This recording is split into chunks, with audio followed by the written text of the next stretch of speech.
That looks okay.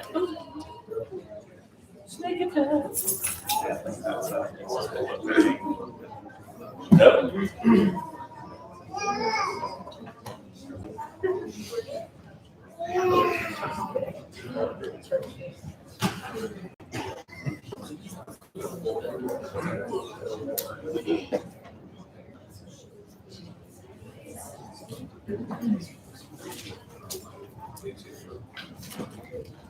All right, if you want to open your Bibles to Genesis 40, 41-ish. Like that, real precise.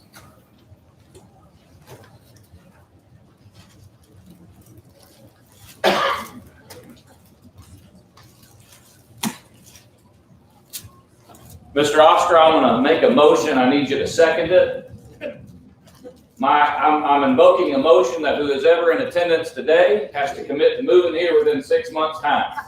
Like to second that motion? Yeah. So if you just happen to be visiting here today, sorry, we just passed a motion. You've got 6 months to, move here. You don't have to move here. You just have to, be here you can commute. You'll be all right. You can commute. We'll let you. I think I got a wholehearted, you're stuck. Y'all just thought y'all were going somewhere else. You're stuck. I can flatten the tires on that camper and truck and you just, stuck. I'm afraid if it keeps raining, you're going to be stuck anyway. I leave for 1 week and you guys just open the floodgates. And, trying to make your own St. Augustine up here. All right, anything we want to make special mention of before we kick off with the word of prayer? How's your mom? Yeah. She's improving, but she's struggling mentally and emotionally now at this point from being there and all the things going on. So, continue prayers. It's going to be at least 6 weeks before she's able to have surgery. At least 6 weeks? Does that mean she has to stay in there for that long? I hope not. I know. I'm sure they'll let her come home. That's all. All right. How about your dad?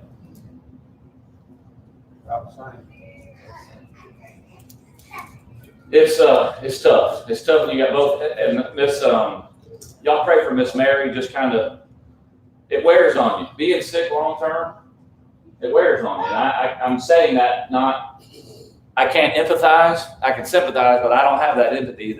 I've never been there, but why won't my body heal so I can have this procedure? Basically, where Miss Mary's kind of struggling with, and she's kind of over there and was getting ready and thought it was coming, and now it's like retaining the fluid, and can't get rid of it. It's like, and it's hard to find that motivation to keep moving forward. So we got those three were kind of top of my list of who I know for sure, definitely in need of our prayers. So let's be mindful of them.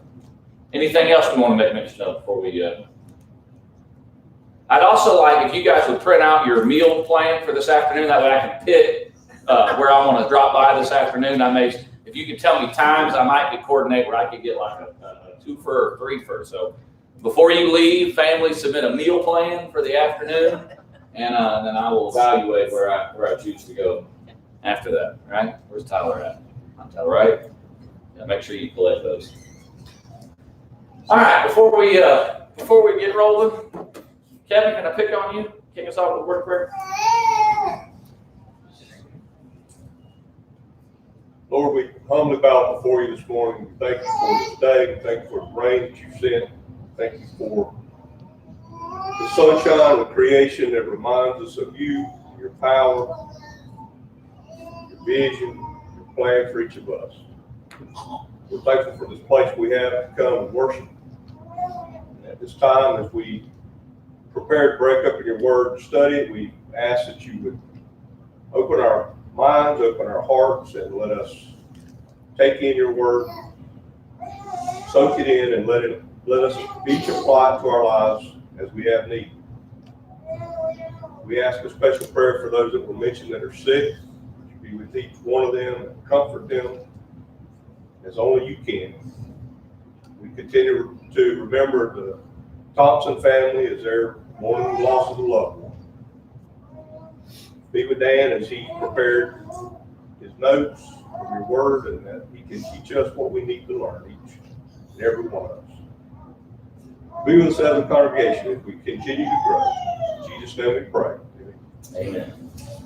So what we're doing today is we're kind of doing part two, kind of wrapping up the story of Joseph. For those that might just be joining us, we got Joseph's initial dreams that he had about himself and his family. Anybody remember those by way of review? I know it's been like 2 weeks. That's a long way back. You remember, even if you don't remember the specifics, what was the gist of the visions that Joseph was having as a younger man? He will rule over his brothers. He's going to rule over his brothers. Who else? Somebody over here? Said the same thing.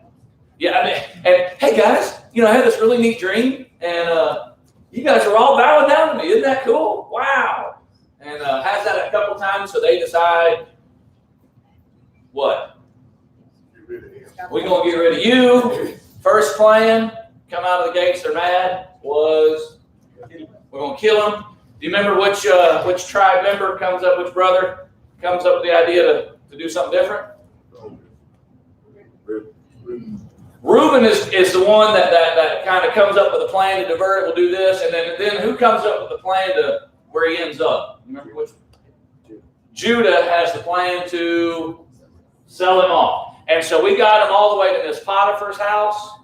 That doesn't go super well, and so we left him where he was doing dreams again. You remember the job titles of the two guys he meets in prison?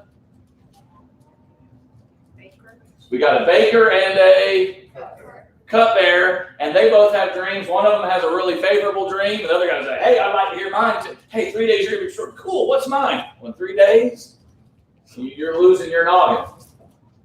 Where we pick up is in chapter 41. What did Joseph say? He interprets those visions for those guys. What was kind of the thing that he told them? Don't forget. Hey, when you get reinstated, remember your buddy. You know what I mean? Like, don't forget about me. Chapter 41, verse 1, how long has it been? Came to pass at the end of 2 full years that Pharaoh has a dream, and behold, he stands by the river, and we get his dreams. Anybody remember? I mean, we're kind of drawing on former knowledge. We don't have time to read all of it because we're covering a lot of material. Anybody remember he's got 2 different ones. They're pretty much the same, but just 2 different ways of telling it. What does he see? He sees 7 big old fat cows. And then what happens? 7 what? 7 poor cows or skinny cows. And what do? They eat the fat cows. And then he sees a very similar one that has, depending on your translation, either grain stalks or something along that lines. And he sees 7 healthy fat ones of those. And then what happens? The 7 poor ones, kind of eat the thin ones, eat the fat ones. And so he's freaking out about it. He's wanting an interpretation. Can't find one, can't get one. Chapter 41 and verse 9. How does your version read there? This is the guy that he helped out in prison. What does he say? I remember my faults this day. Today, one translation says, today I'm reminded of my shortcomings. I know a guy that can interpret this vision for you. And so I've got Daniel in my head because I was comparing notes between the two. I'm going to say Daniel I know at some point this day. But Joseph gets called, and one thing I really appreciate about him, when he gets called, let's read 14 through 16. Someone want to volunteer to read that? This is 41, 14 through 16. Who wants to read this one, or who will? All right, you got it. Then Pharaoh sent and called for Joseph, and they hurriedly brought him out of the dungeon. When he had shaved himself and changed his clothes, he came to Pharaoh. And Pharaoh said to Joseph, I have had a dream, but no one can interpret it. And I have heard it said about you that when you hear a dream, you can interpret it. Joseph then answered Pharaoh, saying, it is not me. God will give Pharaoh a faithful answer. Is that false humility? Let me just be humbled. Or you think it's genuinely, I don't have this ability. I didn't come up with this ability on my own. I can do this. Why? Because God is working through me. And that's where I flipped over in Daniel 2. When he gets called, to Nebuchadnezzar, and he basically says, I've heard you can do this. No, I can't. But God of heaven can reveal it to me, and he's the one that'll basically, just those two, like interpreting dreams, and then both almost immediately giving the credit to God. I'm not the one doing this. God's the one who's enabled me to do this. Anything we can learn from that? Why do you have the talents that you have? They're gifts. They're gifts. Why do you have the brain that you have? Why does it work the way that it does? Why do you have the talent that you have? Why can you, and it's different. I mean, and I wonder like how often, because I realize the part we got to develop our talent. You want to work on your gift. You want to get better, but where'd it come from? Where's the nucleus of it? Every good and perfect gift comes from where? From above, from the Father of lights that's given it to us. It just strikes me that two of the very righteous men that God worked through this way immediately, because you can get a lot of fame and notoriety, right, to be in this role, and they both do get promoted, but it just fascinates me. I think it's designed to grab hold of our attention. They both immediately say, God's the one who's enabled me to do this. This is not me. This is God working through me to do this. If you'll skip down to verse 25, then Joseph said to Pharaoh, the dreams of Pharaoh are one. God has shown Pharaoh what he is about to do. So we got the interpretation of the 7 skinny eating the 7 fat. Then you get 7 skinny that eat the fat. Based on your previous Bible knowledge, what's the interpretation? What's coming to Pharaoh in Egypt and famine? But what's the 7 fat represent? Say it again. You're going to get 7 really, really good years before the 7 years of famine comes. And so Joseph kind of goes beyond just interpreting the dream, but kind of even gives him a little bit of advice. Do you remember what he says? What should you do during the 7 fat years? Store it up, save, do everything that you can. And there's a neat little, like kind of a little line. Let's see. 32, and the dream was repeated to Pharaoh twice because the thing is established by God, and God will shortly bring it to pass. Verse 33, now therefore let Pharaoh select a discerning and wise man and set him over the land of Egypt. Let Pharaoh do this and let him appoint officers over the land to collect 1/5 of the produce of the land of Egypt in the 7 plentiful years, and then kind of basically gather. So, you know what, Pharaoh, I'm just gather extra during these 7 fat years, so you'll cover the lean years. And I think you should just get a really wise, smart guy to put in charge of this. What happens? I know a guy. You're the one interpreting it. This sounds like a really good idea. You've got the job, and Joseph gets promoted, which is fantastic. How far does the famine affect? It's everywhere, which ends up, remember Mr. Potiphar? As long as Joseph was there, what was happening? Everything in his house, everything, whatever. And now Joseph found his way in Egypt, and this famine, even though famine affects everybody because they were wise on the front end, what happens? Everybody's coming to them, and now he's, it enriches everything about him. It affects all the way to who? What character is going to be brought back into the story? How far does the famine go? All the way back home to his family. And so they have to come for help. And I know we're having to fast forward through a lot of this. Does Joseph do a little seesawing with his brothers to kind of figure out where they are? Just from and I know I'm asking you to draw on stuff that you're not prepared for. Do you remember just kind of the gist of kind of how he does that? He accuses him of stealing by placing stuff in their things, and then he says, I'm keeping vigilant. That's right. And before, though, that's the second one, kind of the big setup. At first, who's not there? And Dad doesn't come. And I'm going to have to keep one of you. And there's so much that happens on this, but where they're kind of just doing this, one thing that you love is they plead for their brother.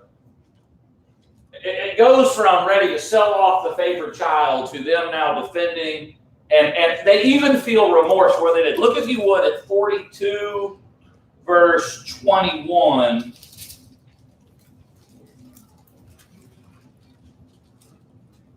David, you want to read that? It's, then they said to one another, truly we are guilty concerning our brother, because we saw the distress of his soul when he pleaded with us, and yet we would not listen. Therefore this distress has come upon us. So what are they saying? Why is this happening now? We're about to, maybe we're going to lose Benjamin, and now he's trying to negotiate this, whatever. Why is this happening to us? We're paying for what we did. We're paying for what we did. It's come back around. It's come back full circle. 42, verse 36, I just kind of pointed this one out because they kind of come back home and tell them what's going on here. And Jacob, their father, said to them, you have bereaved me. Joseph is no more. Simeon is no more. And you want to take Benjamin. All these things are against me. You know, the whole world is just crashing down upon my head. Kind of suits everything we've kind of been learning. Joseph's a little like his dad and his family, deceivers. And Okay. He's got a little of that in him. I mean, he plays games with his brothers. He does. He sets them down in order at the table. And they're amazed at how they're all set in order from oldest to youngest. He messes with them. There's definitely some ideas. The only thing that strikes me is there's a couple of times while he's doing this to him, you may remember what kind of reaction he has. There's a couple of times where this is going on where he has to excuse himself for what reason? Huh?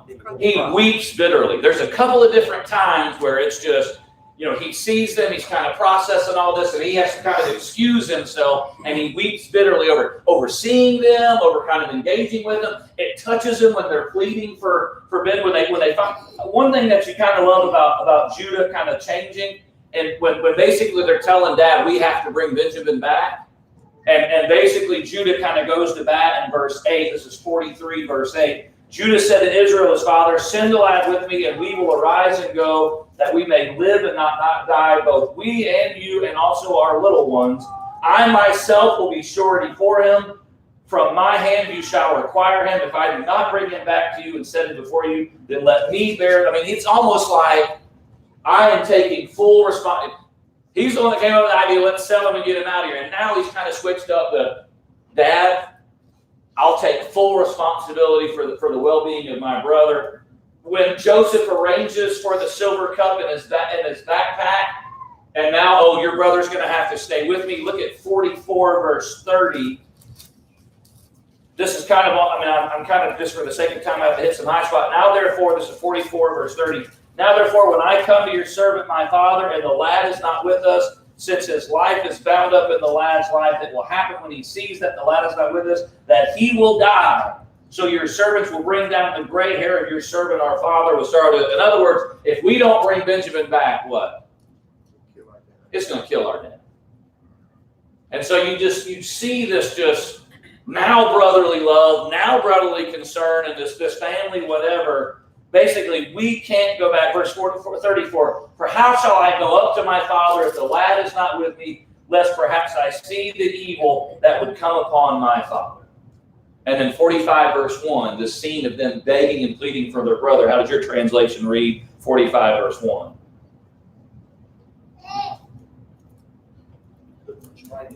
That's what mine says.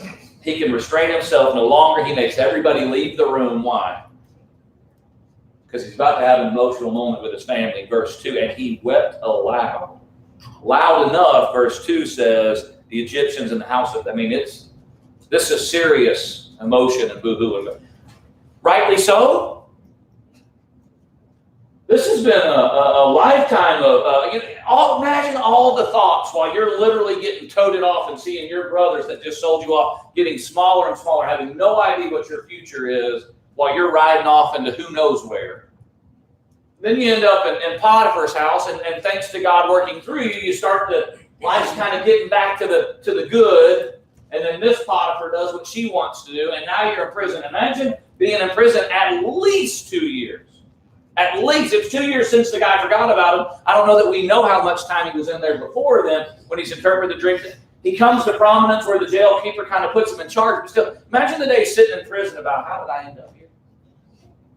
You know, I was having visions. I was my father's favorite. I had that, you know, that robe, and then my brother sold me off. Life just finally starts getting good for me, and I'm kicked back down again. I mean, just, there's a lot of thoughts got to be going on. And he found out some things down there that he didn't know. He found out that his father didn't know. They had never told Jacob that he had been sold. He assumed they were dead. He found out Reuben wasn't part of it. That's why Simeon got to stay instead of Reuben, seemingly. So there's several things about he cared. They were nice to his brother. Yeah. He surely was wondering, I wonder if Benjamin's next. Exactly. He's the second favorite because he's from the favored wife. We're the only two, and you know, here we go. So he cleared up a lot of stuff with that manipulation, if you would. And I'm trying to give him grace about why, because let's just be human beings for a bit. I'm taking off my Christian hat. I'm just being, even as my Christian human being hat. Y'all sold me off and didn't care what happened to me. He's a righteous man. He is. There'd be some more than potential seesawing going on. Now, man, he wasn't put in just an ordinary prison. He was put in the dungeon Yeah, that's right. down in the lowest point. That's right. That's 2 years. And all of this is, I'm setting this up for what he's going to say that blows my mind about what he said. Because my mind would be saying, I'm getting revenge because y'all did this to me. I had a pretty good thing going on, and y'all did this to me. And it's not what he says. After all of this remorse, let's just read it. Let's read 45, 1 through 8. 45, 1 through 8. Mr. Tedford, would you mind reading that for us? 45, 1 through 8. Then Joseph could not restrain himself before all those who stood by him. And he cried out, "Make everyone go out from me." So no one stood with him while Joseph made himself known to his brothers. And he wept aloud, and the Egyptians in the house of Pharaoh heard it. Then Joseph said to his brothers, "I am Joseph. Does my father still live?" But his brothers could not answer him, for they were dismayed in his presence. And Joseph said to his brothers, "Please come near to me." And they came near, and he said, "I am Joseph, your brother, whom you sold into Egypt. But now do not therefore be grieved or angry with yourselves because you sold me here. For God sent me before you to preserve life. For these 2 years the famine has been in the land, and there are still 5 years in which there will be neither plowing nor harvesting. And God sent me before you to preserve a posterity for you in the earth, and to save your lives by a great deliverance. So now it was not you who sent me here, but God. And he has made me a father to Pharaoh, and lord of all his house, and a ruler throughout all the land of Egypt." Why are you shaking your head? That's powerful, isn't it? That's some perspective. I don't know how old he is, but that's a mighty powerful perspective. Don't be mad at yourselves. You know, God did this to save you, to save life.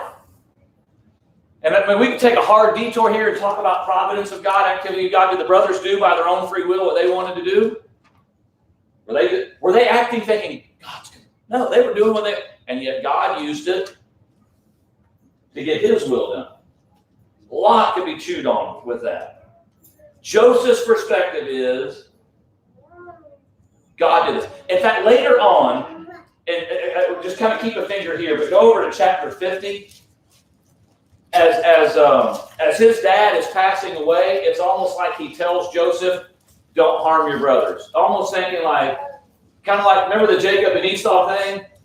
When dad's dead, you're toast. And Israel is thinking that same thing.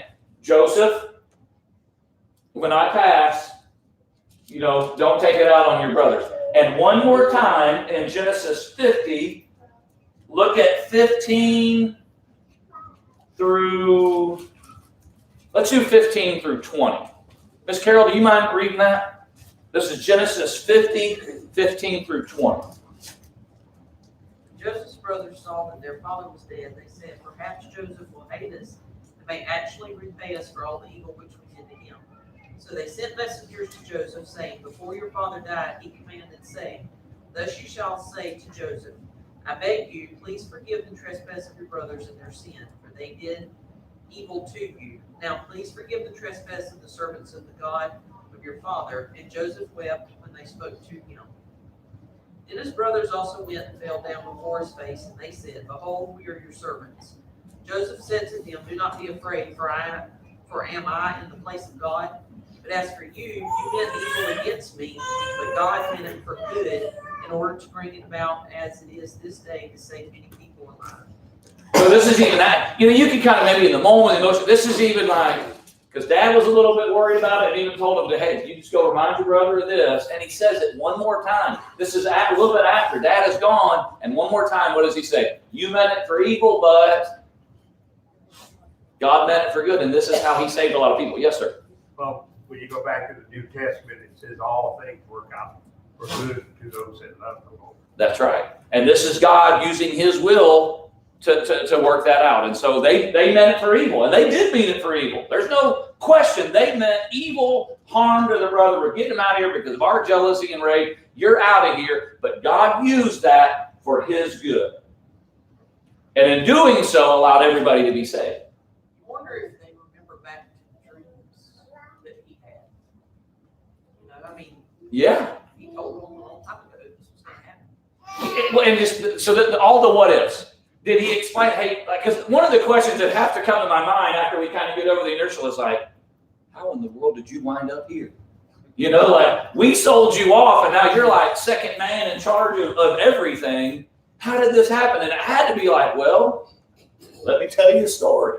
This happened and I interpreted some dreams while I was in jail. And then eventually I got to interpret a dream for Pharaoh and that's why I'm here. And then like I said, back to your question, like, oh, well, maybe that's why in your youth, guys, I saw sun, moon, and stars, and they were all bowing down to me. That's it. I mean, you just want a little bit of kind of a told you so moment. Guys, and maybe in my youth I came on a little strong in this dream, but I'm not controlling this. God gave me the vision, and sorry it angered you so, but it was also the catalyst.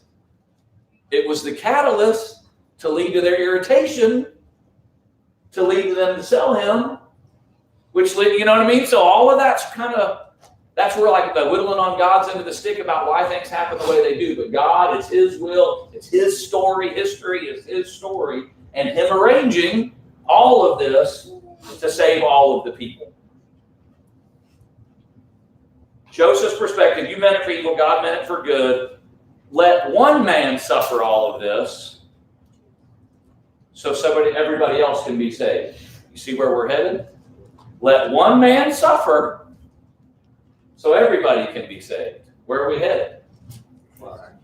There are so many comparisons. So many comparisons between Joseph and Jesus. We've alluded to a few of these before. What are the brothers? Judah's idea, we're going to do what to Joseph? We're going to sell him. 20 pieces of silver, 20 shekels or whatever it is, that figure. Price of a slave.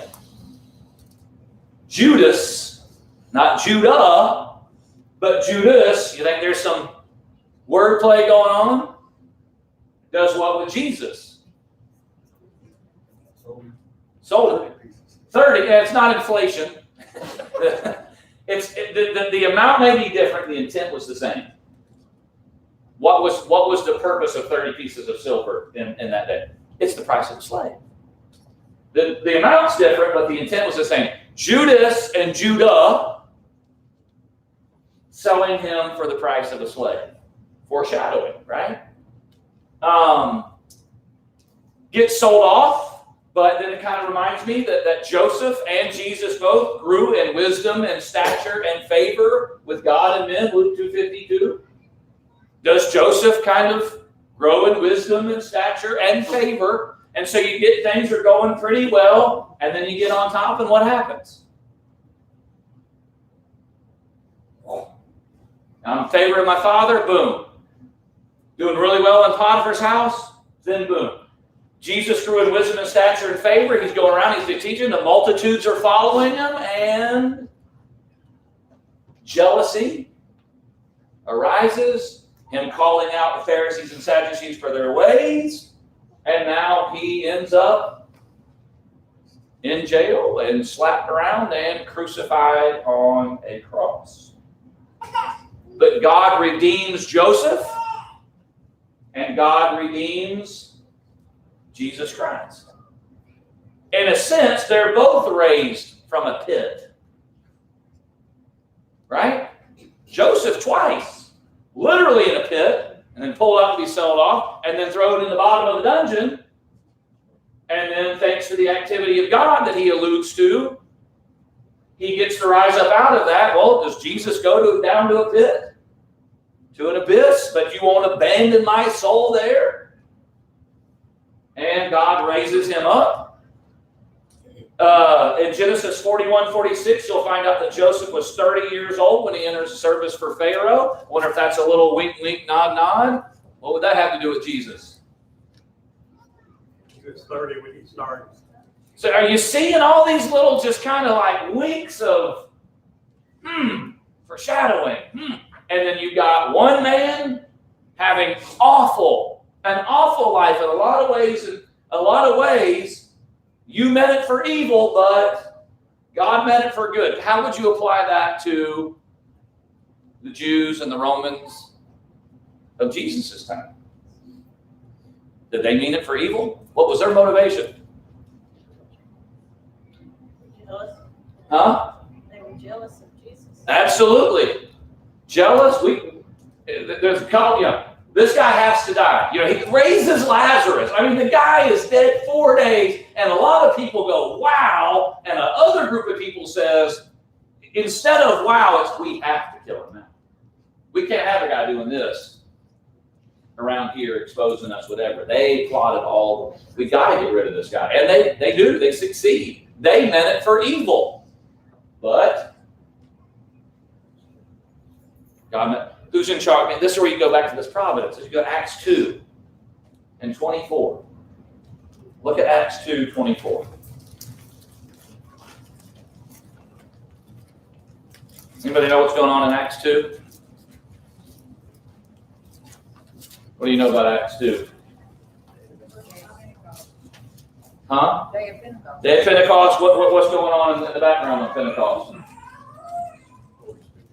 We got some Holy Spirit arousing. We got some preaching going on. We got some sermonizing going on. Look, if you would, at 22 through 24. Matt, do you want to read that? Acts 2, 22 through 24. You men of Israel, hear these words. Jesus of Nazareth, man approved of God among you by miracles and wonders and signs, which God did by him in the midst of you, as ye yourselves also know. Him being delivered by the determinate counsel and foreknowledge of God, ye have taken, and by wicked hands have crucified and slain, whom God hath raised up, having loosed the pains of death, because it was not possible that he should be holden of it. See Joseph there? Jesus of Nazareth, a man, attested by wonders and signs. That Joseph, a man, attested by wonders and signs that should have made you say, And yet instead of being, wow, it's God's working for you, you're getting these visions. Instead, at the time, some hands of godless men do what they're going to do, being, verse 23, delivered by the determined purpose and foreknowledge of God. You taken and crucified, but God raised him up. You sold him off, but God raised him up. You put him in a dungeon, but God raised him up. You see all the parallels with that? Like all of these things that were mentioned before times, that were written ahead of time, were to give us winks and nods of God's got some other stuff coming. Any of that grab you at all? See some parallels with some of that? Then what does it say to us? Because I mean, that's our take-home message. no matter what's going on around us, no matter how bad, through God. That's right. That's to me what the life of Joseph says. I mean, he was by himself. Christ was by himself. By all the loneliness that had to have been part of being in a pit, weeping in the pit, then that caravan ride. You know what I mean? Just the loneliness. And then, like I said, and then you get a little bit of glimpse, and your two buddies that you do a favor for 2 years forget you. The loneliness that was part of that. And then even when you're on top, the loneliness of what family does he have? Where are, they're all, and then you've got Jesus alone, and his best friends are right there in the garden, and what do? They find, you hear 1 hour? Couldn't you keep watching? That loneliness that was part of that. Another thing he screams is, God's got this. That's right. But it's what I love about it is it's not always immediate. We're just going to tie in a little bit of the sermon. We don't always get resolution this nice, neat, and tidy, do we? That's the power of reading a story like this. Is, it's so awful, but then we get to see Joseph on top, Joseph this, and we get it. We get that satisfaction. Do you always get that same satisfaction with your pits and your dungeons or whatever? I don't always get that nice, tidy, neat bow to tie it off. Do you? But stories like this give you confidence of he's got it. He's got it. Not only, we get so focused on Joseph, we lose sight of everybody else sometimes.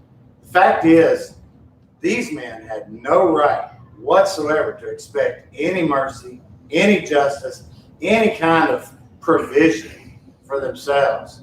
And yet, it's through the suffering that they have salvation in the time of famine, as well as the whole world. That's right. It's not just them and their family.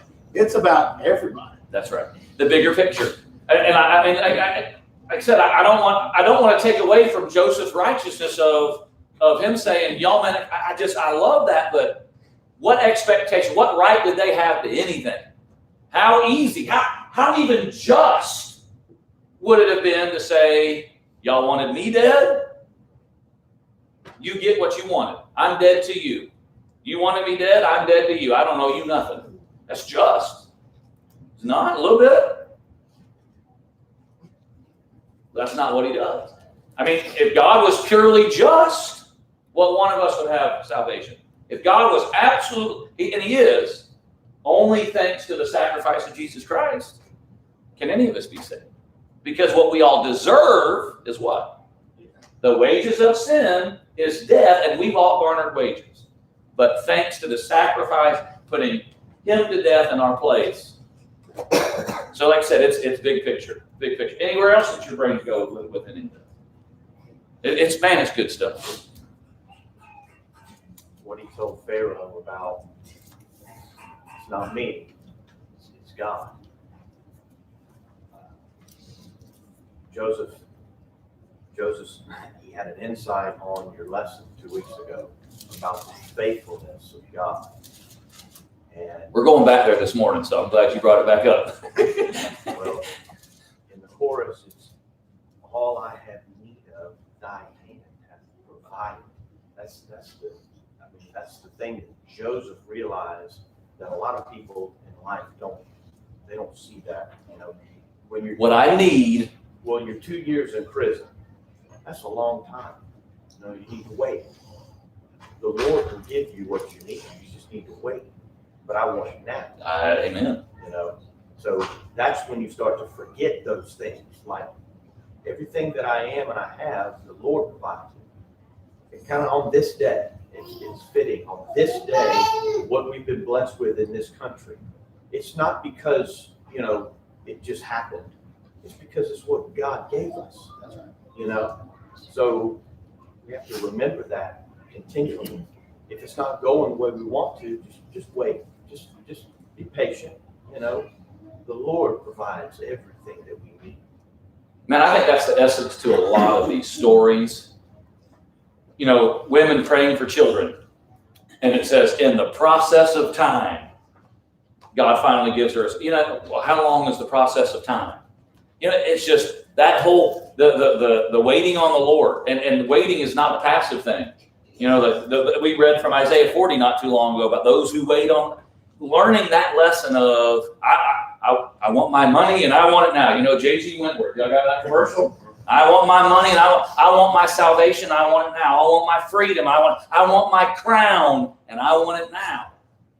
And even though it's promised and it's coming, kind of to dovetail what you said, and even kind of Carol to take your comment a different way, I wonder how many times the initial dreams of what was coming with him and his brothers, how many times did he maybe draw on those for like, well, why would God have shown me that?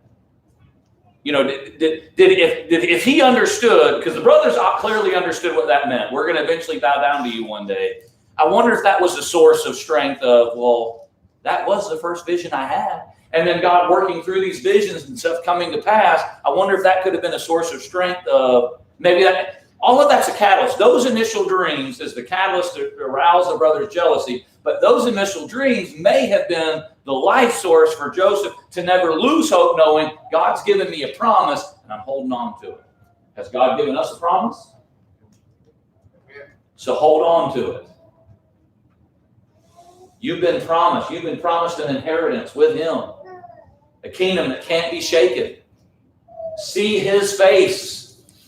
Don't even need a sun, because the sun will be there. You won't need a light. You don't need a flashlight or a lamp, because he will illumine them. You've got a promise of something that's coming.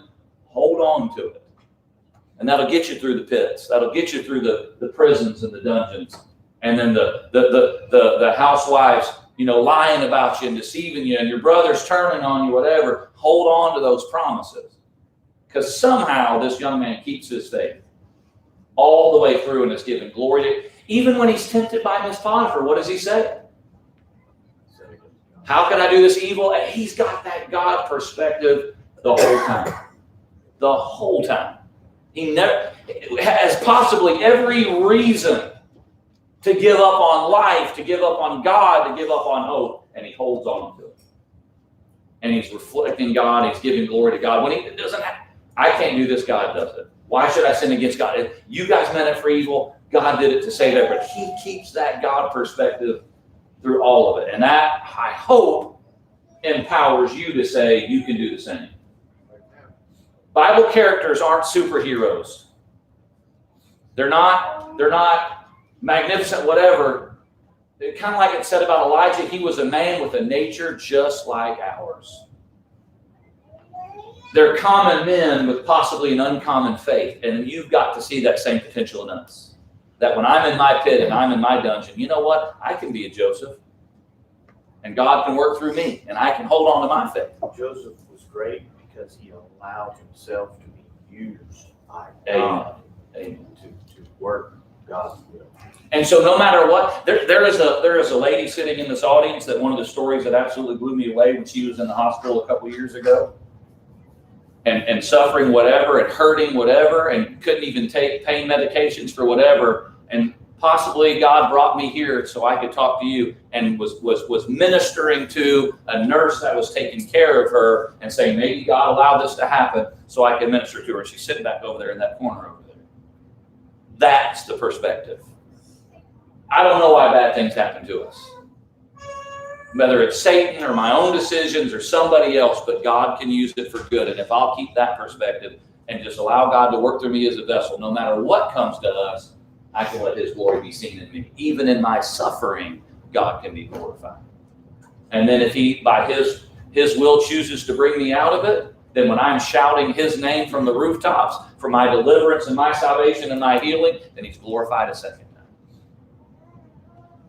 Go be Joseph. That's my message to you this morning. Go be Joseph. All right, we'll stop there.